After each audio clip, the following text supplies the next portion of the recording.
सास का घूंघट पार्ट 4। अब तक हमने देखा कि देविका के ससुराल के आदमी औरतों को घर के अंदर नहीं आने दे रहे हैं। देविका उन्हें पुलिस में जाने की धमकी देती है, जिससे पूरे गांव में अफरा तफरी मच जाती है। तभी गांव का एक आदमी सरपंच को बुलाकर ले आता है। सरपंच उनके घर के बाहर का नजारा देखकर कहते हैं, जोगिंदर जी, ये आपके घर की औरतों ने कैसा हंगामा मचा रखा है। आपका घर तो संस्कारों की मिसाल था, लेकिन ये मैं क्या देख रहा हूँ, आपके घर की किसी औरत ने घूंघट नहीं कर रखा। सरपंच जी, हमारे घर की औरतों को इस देविका ने बहकाया है। हमने पहले ही इन सबको चेतावनी दी थी कि अगर ये घर से बाहर गई तो हम इन्हें घर में नहीं आने देंगे। अब ये देविका हमें धमकी दे रही है कि पुलिस को बुलाएगी। क्या पुलिस? इस गांव का बरसों पुराना इतिहास रहा है। इस गांव में कभी पुलिस नहीं आई। गांव के सभी फैसले हमने मिलजुल कर किए हैं। जोगिंदर, तुम्हारे घर का फैसला पंचायत करेगी। सरपंच जी, आपने ठीक कहा। पंचायत दोनों तरफ की बातें सुने और जो भी फैसला पंचायत करेगी वो हमें मंजूर होगा।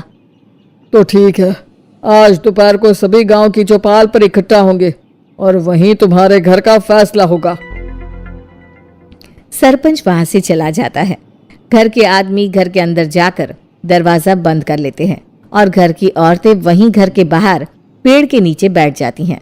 तभी विमला कहती है, देविका बहू, तुम्हें भूख लगी होगी ना?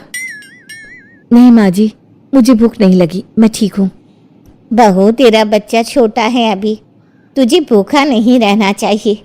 वेदा, सुजाता, जाओ पास में जो पंडित जी का बाग है ना, वहाँ से कुछ फल तोड़ लाओ। वीना और सुजाता पास के बगीचे से खूब सारे फल तोड़ कर ले आती हैं। सभी औरतें फल खाती हैं। तभी देविका कहती है, आप सब घर से बाहर निकली, घूंघट उतार दिया तो इन मर्दों की इज्जत चली गई, लेकिन हम सब घर के बाहर भूखे प्यासे बैठे हैं। इस बात पर इन अहंकारी मर्दों को शर्म क्यों नहीं आ रही? हाँ देविका, तुम ठीक कह रही हो। अगर हम मर भी जाए ना, तब भी इन मर्दों के लिए इनके बनाए गए नियम कानून ही अहम रहेंगे, हम नहीं। सुजाता भाभी, मुझे तो सबसे ज्यादा सचिन पर गुस्सा आ रहा है। उसने मुझसे लव मैरिज की थी, क्या क्या वादे किए थे कि मेरा साथ कभी नहीं छोड़ेगा, और आज उसने मेरा साथ छोड़ दिया। अपने बच्चे को एक बार भी नहीं देखा उसने।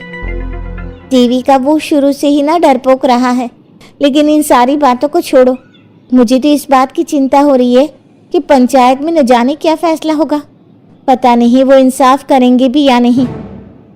वीना दीदी, आपको अभी भी पंचायत से इंसाफ मिलने की उम्मीद है? अगर इस गांव की पंचायत में सच में इंसाफ करने की भावना होती तो सरपंच जी अभी हमें घर के अंदर जाने देते। देखा नहीं कितना जहर उगल कर गए हैं हमारे खिलाफ। तो बहू, अब हम क्या करेंगे? पंचायत तो हमारे खिलाफ ही फैसला सुनाएगी। पहले तो हम अपनी सारी बातें रखेंगे। अगर ये लोग नहीं माने तो आपको वही करना होगा जो मैं कहूंगी। लेकिन एक बात आप याद रखना, किसी भी सूरत में हम झुकेंगे नहीं, क्योंकि हम सही हैं। देविका सभी औरतों को समझा रही थी। तभी वहां एक गांव वाला आता है। आप सभी को पंचायत में बुलाया है। उस गांव वाले की बात सुनकर सभी औरतें पंचायत में पहुंचती हैं। वो देखती हैं कि उस पंचायत में सारा गांव इकट्ठा हो गया है। बहुत सारी औरतें लंबे लंबे घूंघट करके वहां आई हुई हैं। तभी पंचायत की कार्यवाही शुरू की गई और घर के आदमियों से पूछा गया कि वो घर की औरतों को घर में क्यों नहीं रखना चाहते। हमारे घर की औरतें ना तो घूंघट उतारती है और ना ही किसी डॉक्टर से इलाज करवाती है, और हमारे मना करने के बाद भी इन सब ने घर से बाहर कदम रखा, हमसे ऊंची आवाज में बात की। हमने इन सबको चेतावनी भी दी, लेकिन इन्होंने हमारी बात नहीं सुनी। अब ये सभी औरतें हमारे घर में नहीं रह सकती। अब औरतें अपना पक्ष रखें। ये कानून की किस किताब में लिखा है कि औरतों को घूंघट करना चाहिए?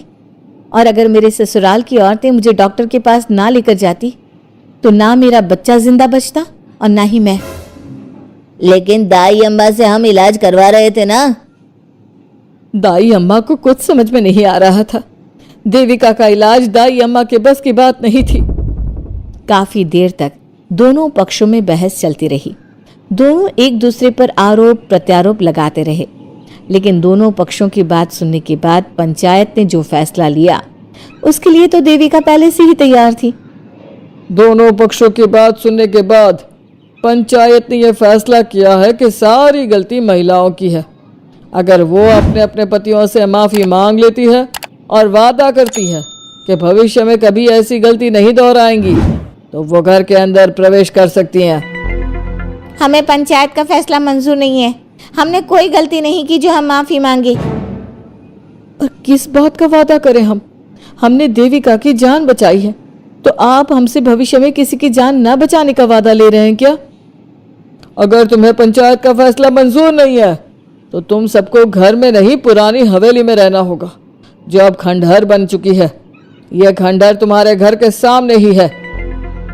सरपंच जी, आपका फैसला सही नहीं है। एक बार और सोच लीजिए इस फैसले के बारे में। ओ शहर की छोरी, 4 किताबें क्या पढ़ ली, हमें सही गलत का पाठ पढ़ाएगी? तुझे पता नहीं कि पंचायत का फैसला यहाँ सदियों से चलता आया है और लोग उसी को मानते आए हैं। अच्छी तरह जानती हूँ सरपंच जी। अगर मैं चाहूँ तो आपके इस फैसले को कोर्ट की चौखट तक ले जा सकती हूँ।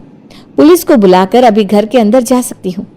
पंचायत और घर के आदमियों की शिकायत पुलिस में कर सकती हूँ और अपने बच्चे को उसका हक दिलवा सकती हूँ। लेकिन नहीं, मैं ऐसा नहीं करूँगी। मैं उसी खंडहर में रहूँगी और इस गांव के आदमियों को दिखा दूंगी कि औरत खंडहर को भी महल बना सकती है, और वो भी बिना किसी आदमी की मदद के।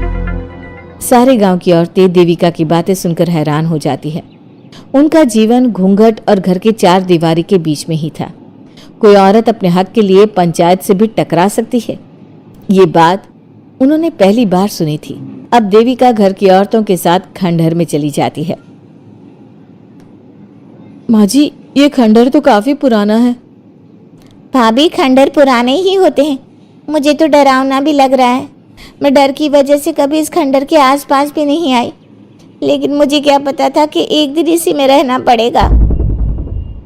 ये तो टूटा फूटा भी पड़ा है। माँ जी, एक काम करते हैं, ये खंडहर तो काफी बड़ा है, इसलिए एक हिस्से की साफ सफाई करके उसे ही रहने लायक बना देते हैं।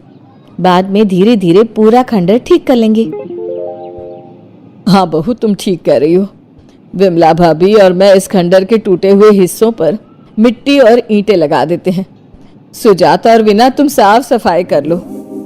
सभी औरतें मिलकर खंडहर के एक हिस्से को सुधारना शुरू कर देती है और काफी देर तक मेहनत करने के बाद वो उस हिस्से को काफी हद तक अच्छा कर लेती हैं। और इसी तरह रात हो जाती है। सभी औरतें बैठकर बात करती है। माँ, हमने इस खंडहर को घर तो बना दिया है, लेकिन ये घर चलेगा कैसे? हाँ माँ जी, मैं भी यही सोच रही हूँ। और हम सब तो बड़े हैं, गर्मी सर्दी भूख कुछ भी आसानी से बर्दाश्त कर सकते हैं। लेकिन देविका का बेटा बहुत छोटा है, उसे तो हमें अच्छी तरह से पालना होगा ना। मैं भी यही सोच रही हूँ कि आगे हमें क्या करना चाहिए। कम्मू और मैं मिलकर मिट्टी का चूल्हा और मिट्टी के बर्तन बना देते हैं। कुछ दिन के लिए खाने का इंतजाम भी हो जाएगा, क्योंकि यहाँ पर खेत और बाग बगीचे आसपास ही है, कहीं से कुछ भी ले सकते हैं। पहले आप मुझे ये बताइए कि आप सब लोगों को आता क्या है? मतलब कोई ऐसा काम जिसका आपको शौक हो, जो आपने बचपन से किया हो। बहू, तेरे दिमाग में चल क्या रहा है? माँ जी, बहुत कुछ चल रहा है। बस अब हमारा सारा ध्यान इस बात पर होना चाहिए कि हम अपने लिए अच्छे से अच्छा क्या काम कर सकते हैं। आप सब हिम्मत से और समझदारी से काम लो, फिर देखना हम इस खंडहर को भी महल बना देंगे। इसके लिए सबसे पहले हमें आत्मनिर्भर बनना होगा।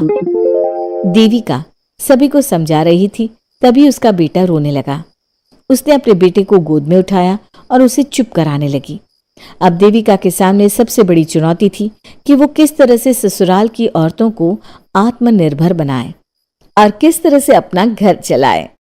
हमारे प्यारे दर्शकों, अब आप बताइए, देविका और घर की सभी औरतों ने अपने पतियों से माफी ना मांगकर सही किया या गलत? क्या उनका खंडहर में रहने का फैसला सही था? अब देविका को क्या कदम उठाना चाहिए, हमें कमेंट में जरूर बताना। हमारी कहानी को लाइक, शेयर और चैनल को सब्सक्राइब करना मत भूलना।